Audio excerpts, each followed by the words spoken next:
Yo, what's up guys, Riza here, and a lot of people have been wondering how to make stubs in MLB 19 the show, and it's fairly simple.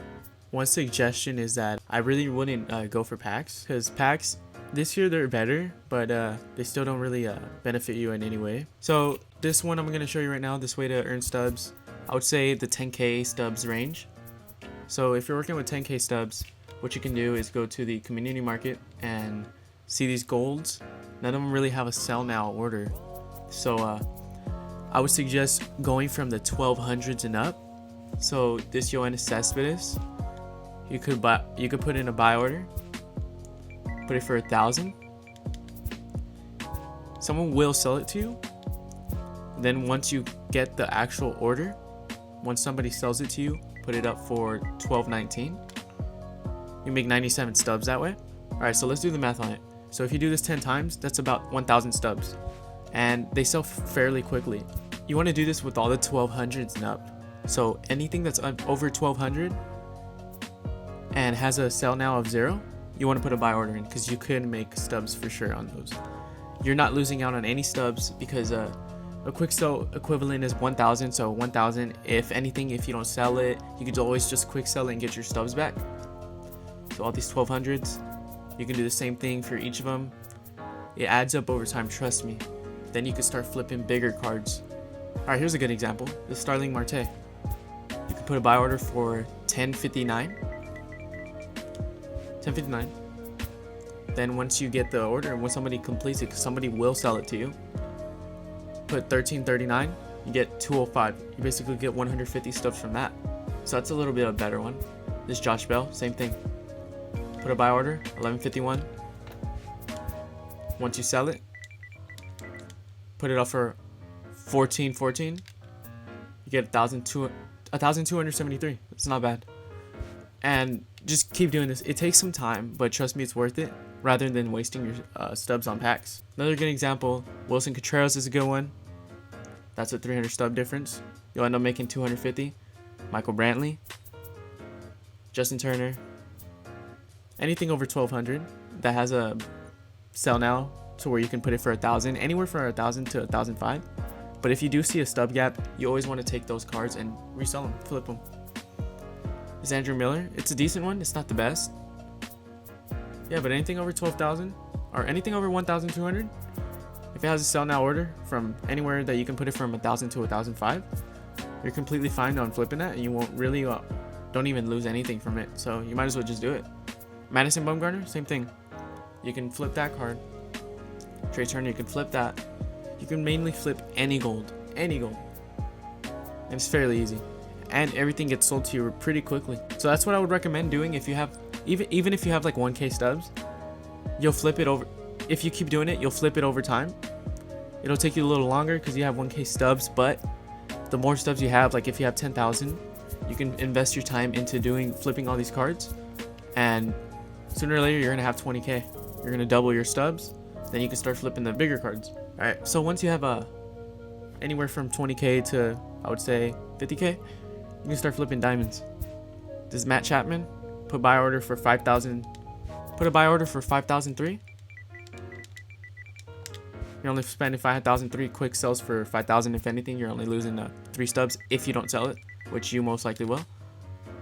You're gonna start making more profit on these, and it's a little bit it takes a little longer. But if you're the type of person that likes making stubs but doesn't want to spend so much time investing on the golds, you can always do the gold method, but you can also do this way, and you'll make more stubs from selling them. Another thing is, if you know a card's gonna go diamond, let's say the DJ LeMahieu, once they're already diamond, you cannot put a buy order. You cannot put a buy order under 5,000. So let's see, I'm gonna try to do 4,999.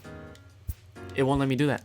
But these people with those buy orders, they will get sold. People will accidentally sell you those cards. Trust me, people will accidentally sell you those. So you just gotta be patient with these. That's if you want to make for sure stubs. If you want to make it like a 4,000 profit, somebody will sell it to them accidentally, not realizing that they could have quick sold it for 5,000.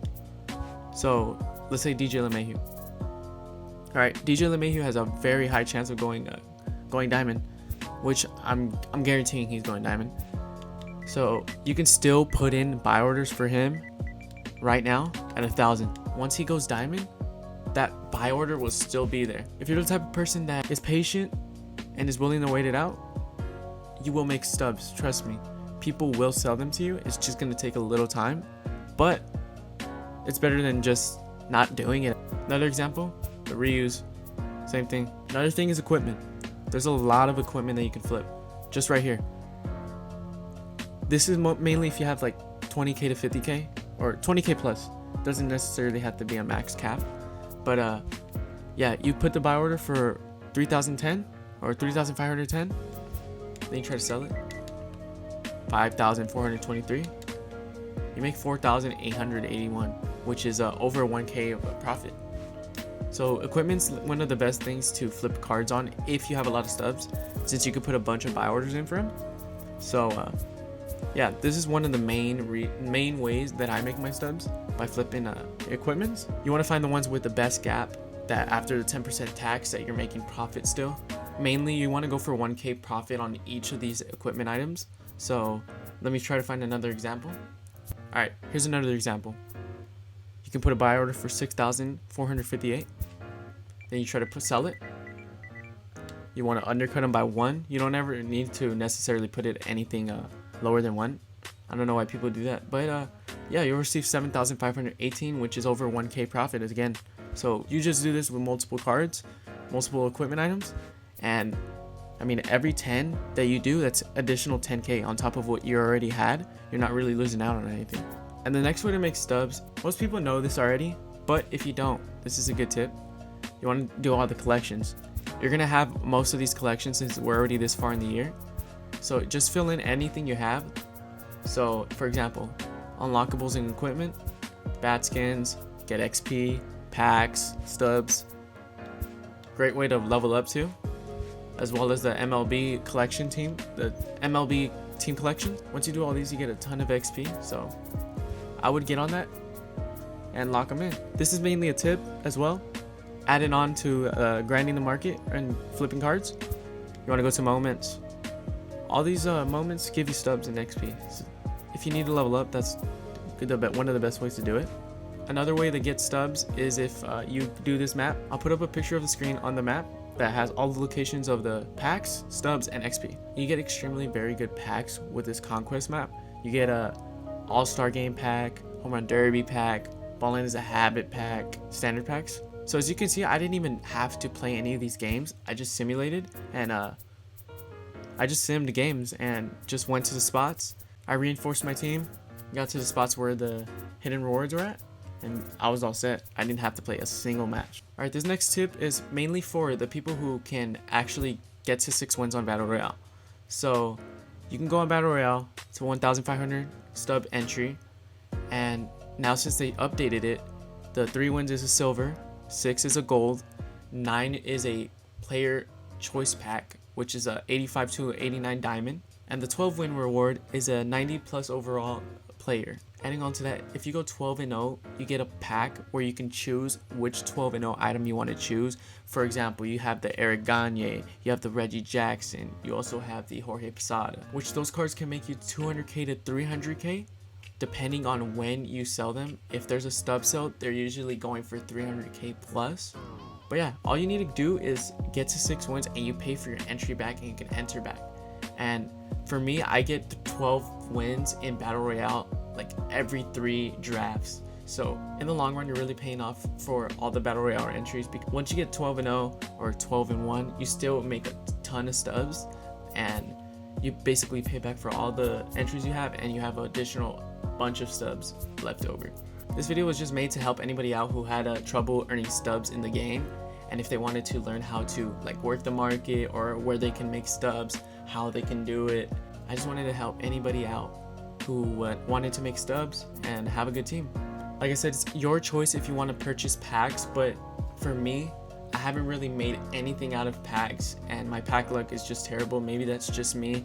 I know the pack odds are increased this year, but I really wouldn't invest all my stubs into packs if I were you, but that's totally up to you. That's your stubs. You do whatever you want with them. Them changing Battle Royale really helped the way that people make stubs.